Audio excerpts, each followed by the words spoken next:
In the news tonight, a major artery in Barbados' road network on the south coast to be upgraded. A facility to assist some of the most vulnerable in Barbados refurbished and reopened. Government seeking an insurance payout for recent flooding across the island. And in sports, Chelsea Tuach advances to surfing's second round in the Pan Am Games.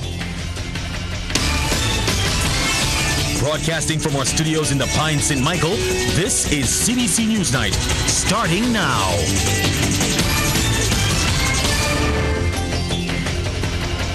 Very good evening to you. I'm Lisa Broom. Thank you so much for tuning in.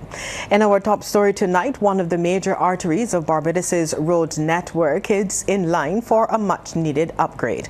It's Highway 7, which is the South Coast Road from Bridgetown in St. Michael to Charnox in Christchurch. According to Deputy Prime Minister Santia Bradshaw, it will undergo some remedial work. Wendy Burke tells us the announcement was made as a number of concerns were brought before Prime Minister Mia Amor-Motley and other members of her administration during last night's Christchurch Speaks meeting. The issues were many: the state of the roads, flooding problems, educational assessments, environmental challenges, and roads being blocked by derelict vehicles. These were all put on the table for the Prime Minister, her deputy, and Christchurch representatives to address. Motorists complained of constant car repairs due to the less than ideal condition of Highway 7, but some temporary relief is coming for them.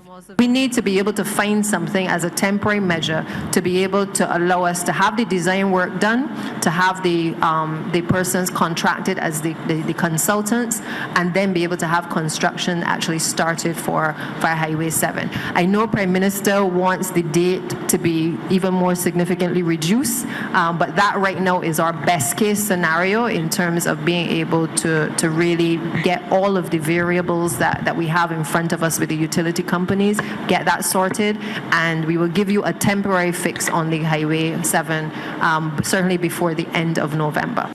Prime Minister Motley says she will be unrelenting on the issue. I want it even quicker because people need to know in Christchurch that I am as much a strong representative of Christchurch as I am of other parts of this country. So believe you me, I am on this like white pine rice because this is unacceptable. A number of residents also raised land concerns. Among them was Mary Yearwood of Wilcox Hill. If a matter is tied up in litigation, is the government going to get taxes? Minister Strawn, I am wondering if anybody has done any survey or audit to see how many lands, parcels of lands and property tied up in the court legal system. Prime Minister Motley took the point and noted there were delays in other areas as well because of litigation. It is a very good point, Ms. Yearwood, and if it hasn't been done, it is one suggestion I can take willingly from you on this floor tonight, because you are speaking absolutely correct. I make the point not so much with land, I make the point all the time with personal injury reports.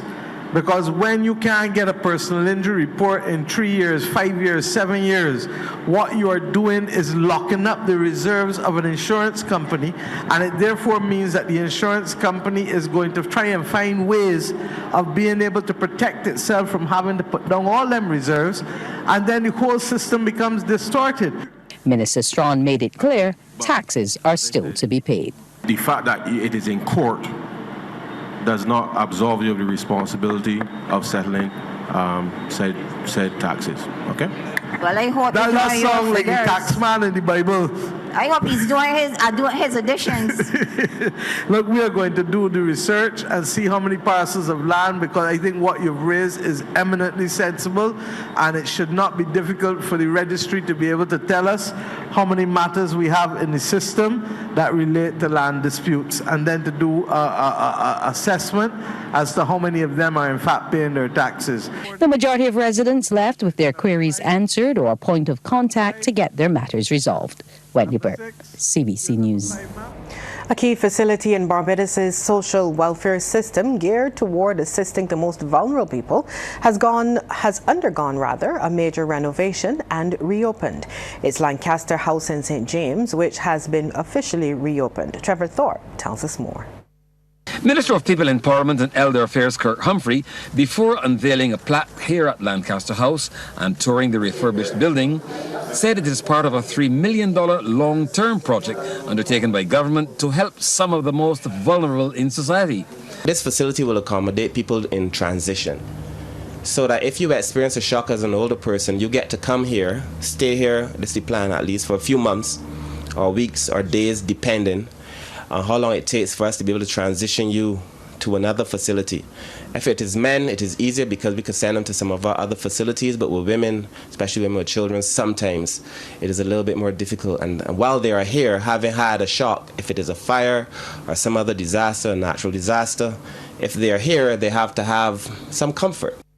And if the initiative is to reach its full potential, the Minister says those attracted to caring for society should have a special calling and be committed to the cause. I feel that if we are treating to people, especially poor people, that we have to treat them well. And I do everything that I do at the end of the day to make sure that we treat to the needs of those who are less fortunate in a way that makes them feel a sense of dignity and pride in what they have. And I've heard too many complaints. I mean, it's less now about persons not being treated well when they come into contact with the ministry. It really has to change. We've been working on it. We've been doing a lot of training. We've been doing the customer service courses. It is changing. It is going to take some time, but it has to be the standard that we operate by. Reverend Wayne Curtin, in his remarks, called for a return to what was once the Barbadian way of life. He said in bygone days, people only went into homes as a last resort. It is important as we gather here, and particularly for the National Assistance Board, to recognize that we have a duty to the people that we serve. And through facilities like this, we must give of our best. Not second-class treatment, but first-class treatment to all that will come to us. And that is important for us to remember, my friends, as we gather here this morning to reopen this facility. The Lancaster House restoration started in January. Trevor Thorpe, CBC News.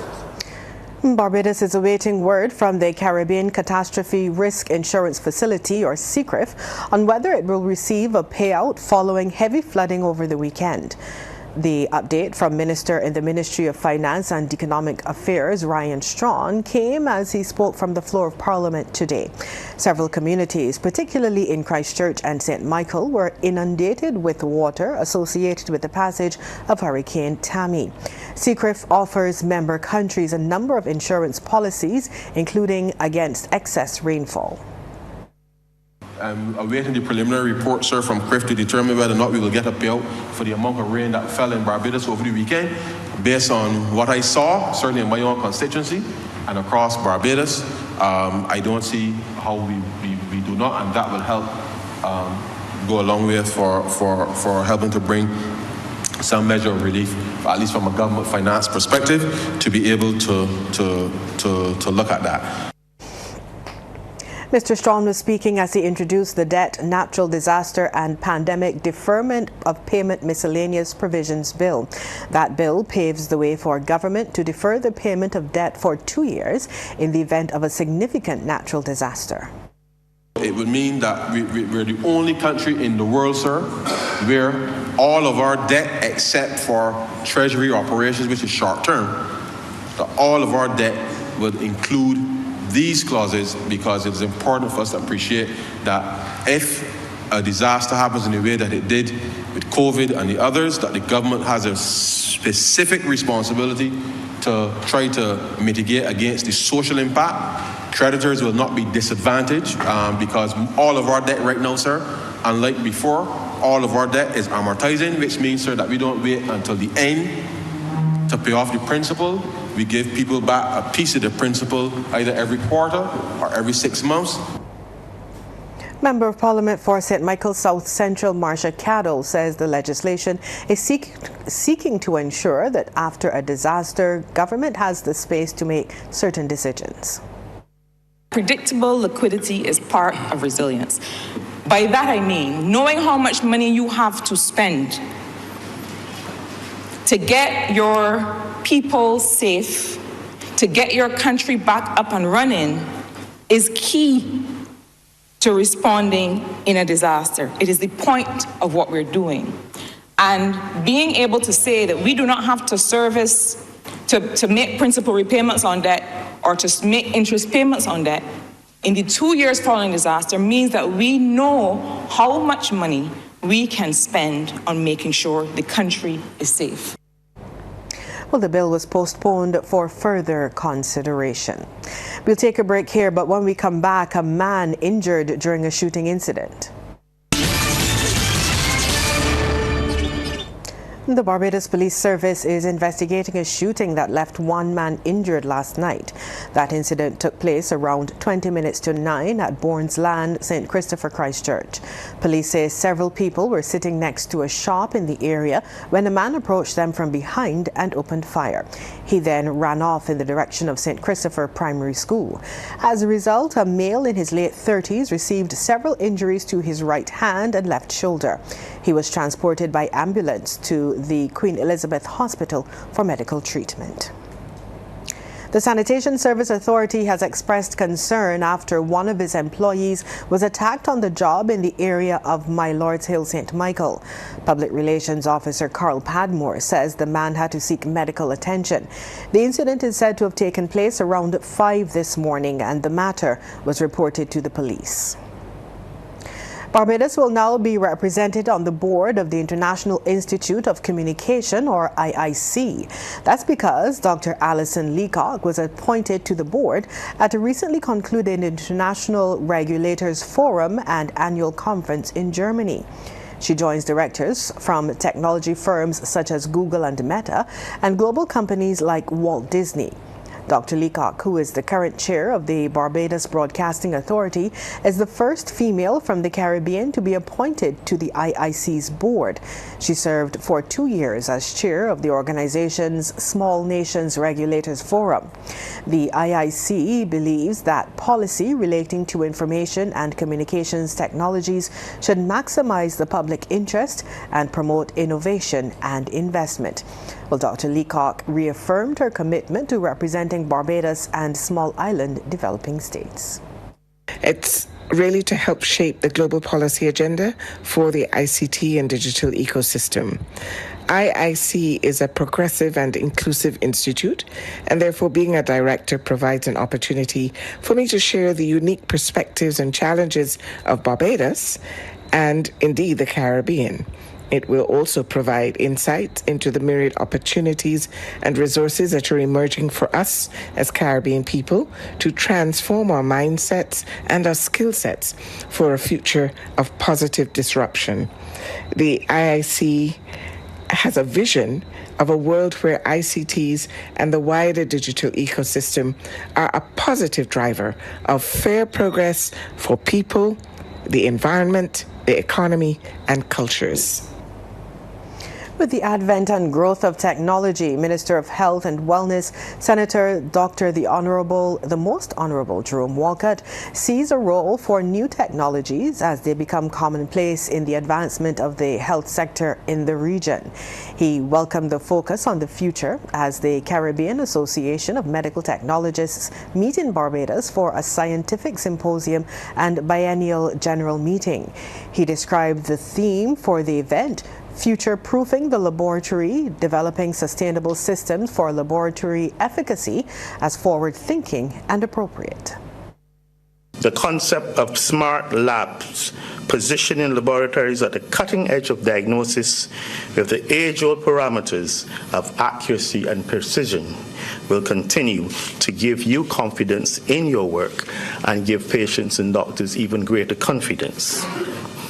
You must recognize that clinical laboratories are often among the first workplaces where innovative technologies, including e-health and mobile health, are applied on a daily basis, and that these emerging technologies will play a very important role in early disease detection and treatment, and by extension, will improve the delivery of healthcare to the citizens of our member states. President of the Caribbean Association of Medical Technologists, Marcia Robinson Walters, says the organization has been championing the causes of healthcare since its inception in 1953. She says a clinical lab professional is important to any health team. It is a fact that over 70% of all decisions a physician makes on one's health are based on laboratory results. And so, the clinical lab professional is a key member of the healthcare team. Emerging and re-emerging diseases and the COVID-19 pandemic. We cannot stop talking about that, It has reminded us that there must be efficient and sustainable laboratory systems. And as the saying states, if we fail to plan, what do? We plan to fail. Sports Night, brought to you with the compliments of Great Health Works, agents for Omega XL. It's sports time. Let's head over to the sports studio. Say good evening to Anne-Marie Burke. Anne-Marie, what do you have for us tonight? I'm going to start with the Pan American Games. Barbados continues to find the going a bit tough at the Pan American Games in Santiago, Chile. On day 4, tennis player Darian King lost his round of 64 match to his Chilean opponent, but there was good news for surfer Chelsea Tuach. CBC's Damien Best is in Chile. Ace Barbadian tennis player Darian King served a spectator's delight here at the tennis center in Chile, Santiago. Of course, yours truly, Damien Best, live on location. It was an epic fight from the Barbadian, who won the first set, but unfortunately, the 102nd ranked Barrios pulled off the victory in the end, 2-1. King, ranked 475th in the world, won the first set 6-4, but the world number 102 hit back to take the second at 6-3 before closing out the contest 7-5 in the third in 2 hours and 45 minutes of mouth-watering tennis at the center. There in the second set, I think I was unlucky losing my serve, I think at 3-all. Not a good service game for me, but throughout even that second set, I had a couple of chances and stuff, but didn't capitalize, and that's when you put yourself in a little hole. And he ran away with the second set, so after being down 5-3, I was already then thinking, okay, just try to focus on the third, try to get a good start, but unluckily he got the good start in the third, but luckily I battled back and showed it all the fight. As I said, unlucky in the third too, 4-all, missed a forehand wide that could definitely could have clinched it, but I mean, that's how tennis goes sometimes. Unlucky today, but hopefully it's a new turn, it's a turn page for me to get back out there to compete against these guys again. And looking forward to it. Darian's coach on this trip is former national player Shannon Williams, who says clear surfaces are needed if Barbados are to have the edge in future tournaments. Clay court would definitely benefit tennis in Barbados. I think that's a surface that requires more than just hitting big. It requires some thinking, it requires some finesse, it requires longer points, some stamina. So I think that will help the players going forward in the future, playing in South America, North America, where a lot of tournaments are, to learn how to compete in the sport all around, instead of just competing on one surface. You can't be one-dimensional in this sport, especially if you want to succeed.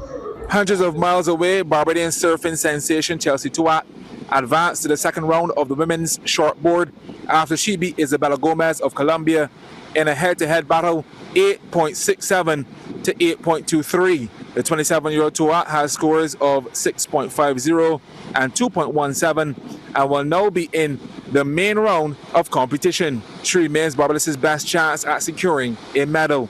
Tuach will now take on Estela Lopez of Chile on Thursday at around 11:27 local time at Punto de Lobos. She's happy for the victory, but it was tough. It was a very tough heat to start. They're only giving us 20 minutes and it's a very long wave. Takes about 6 or 7 minutes to paddle out, so no room for mistakes. Not the best heat overall. It was a little bit scrappy at the end, but really happy to make it out of that one. I've definitely learned a lot and looking forward to a more put together performance. Strategy for round 2. Just trying to find 2 waves. It's crucial to really pick the right ones, hoping for a fast start and two good ones, and really looking forward to my next round and to hopefully put down some really high scores. In the pool, Barbadian Jack Kirby won his heat in the men's 50-meter freestyle in 23.49 seconds, but that placed him 20th overall and unfortunately out of contention for the B final. Reporting live from Santiago, Chile, Damien Best, CBC Sports. In some other results, Tasona Aline finished 24th in the women's 25-meter pistol qualification precision with a score of 251. She was also 23rd with a score of 257 in the 25-meter pistol qualification rapid. The Business Report, brought to you by the Youth Entrepreneurship Scheme, a department of the Ministry of Youth and Community Empowerment, supporting young entrepreneurs from idea to enterprise. On this week's Yes Business, we're hearing that young entrepreneurs should be getting more opportunities to showcase and hopefully sell their goods and services. Here's Sharika Griffith with those details. More than 24 young entrepreneurs recently got the chance to interact with the public, get feedback on their products and services, and make some money.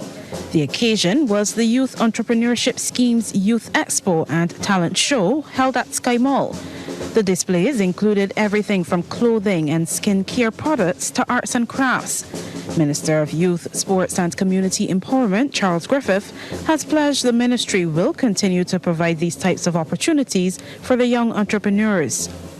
All of us are fully aware that it is impossible for government to provide employment for every single young person on island.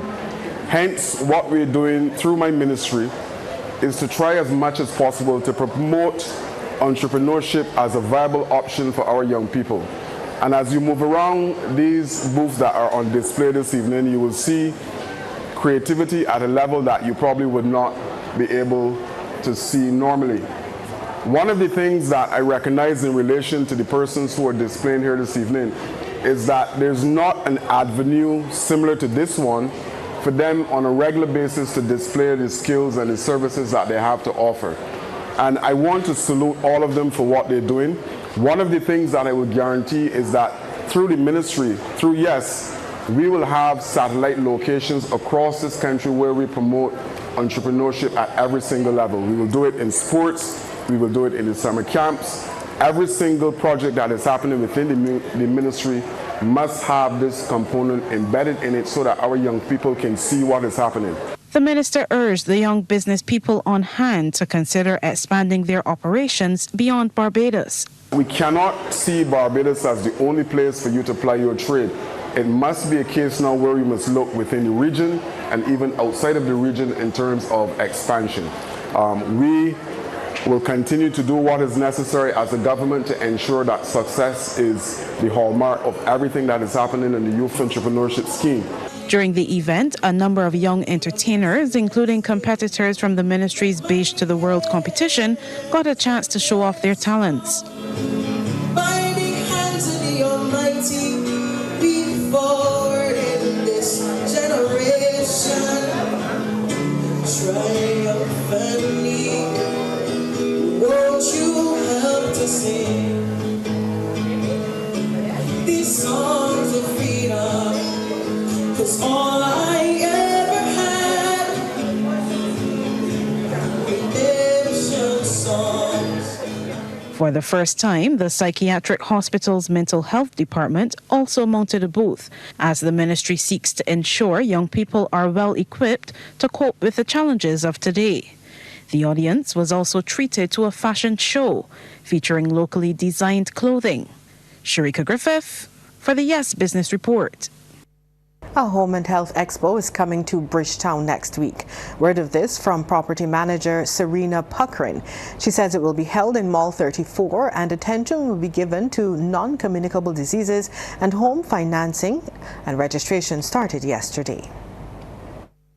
The Home and Health Expo introduced a new tool and resource to reduce the cost of death from NCDs, because 80% of deaths are caused in Barbados due to NCDs. Admission is free pertaining to the Accor home. We will have visitors come and register today to win a 3-bedroom, 2-bathroom house valued $350,000. Let's head back over to the sports studio for the second half in sports. Anne-Marie? Well, Lisa, I promised you some news from schools, but before I get there, the West Indies Women's A team lost their opening tour match against Pakistan Women's A earlier today, going down by 8 runs at Lahore Country Club. The hosts opted to bat first and were dismissed for 174 in 49.3 overs. Player of the match, Gul Feroza, top scored with 62, while Cheyenne Fraser took 3 for 38. Windies Women's A came close, but were bowled out for 166 in 45.2 overs. Shabika Ganabi was a high scorer with 29. The second of 3 50-over matches is set for Thursday.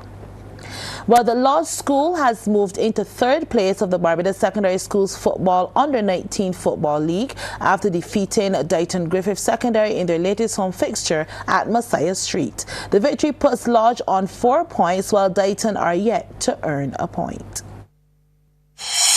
Law School in the white and blue entertained Dighton Griffith at Messiah Street and sent them back to Kingston with a 6-0 defeat. We pick it up with the score already 1-0 to Lodge, and this is how the second shaped up. The player was brought down in the box and don't mind the goal. The whistle went before, so a penalty was awarded. A yellow card too. And stepping up to take it was Kyron Hayes, slotting into the left pocket to make it a 2-0 game. Goal number 3 came in the 37th minute. The cross comes in, deflects off the Dighton player before bouncing onto the boot of Shamal Crick, and this put Lodge in further command. And Kyron Hayes, who had opened the scoring for the Griffins, found himself on the sheets again after his teammates made a mess of the Dighton defence to pass off to him to have the final say to make it 4-0, and that is how it was at the half. And no sooner than the second half started than Lodge continued their massacre. And it was Tyreek Callender to get in on the goals. Lodge was being relentless now. And it was a done deal in the 73rd minute when this time Tyreek Phillips was there to collect a beautiful cross. Lodge defeated Dighton Griffith 6-0. Now, Christchurch Foundation School started the National Sports Council's Schools Under-19 Basketball Championship on a winning note at home when they defeated the visiting Granny Adams Memorial team. Here's a look at the game. This is the second quarter where Foundation here of possession held a 5-3 lead and was looking to build on that, and so claimed the first basket in this period was Sean Bailey off the board with the mop-up job. Granny Adams was keeping it as close as they could, and their point man Malachi LaRose was ensuring the baskets were delivered. Foundation goes on the breakaway. Kenty Morris looking to take it all the way, but just when he was to execute, he loses the ball, and LaRose fights to pick it up and showed him how it's done. Coast to coast, faking the defense to the basket, 2 of his game-high 13. But looking at the game overall, Foundation were still the leaders and went into the half up 16-11. The Churchill boys also dominated the third, making it 22-15. And in the final, they kept adding the points. With an easy one is Nathan Johnson. Though behind, Grantley Adams were still sneaking in a few along the way. Kudos to Mari Ellis and Jeremiah Duncan on the teamwork on display. But Foundation had the win in their sight, and whenever the opportunity came, you sure bet the money was banked. What the Churchill boys possessed was an all-hands-on-deck approach, and they backed up each other, 2 more to the score. And with the clock counting down, it was all about sealing the deal. Foundation will win over Grandy Adams 32-19. And that's our news tonight. Thanks for tuning in. Good night.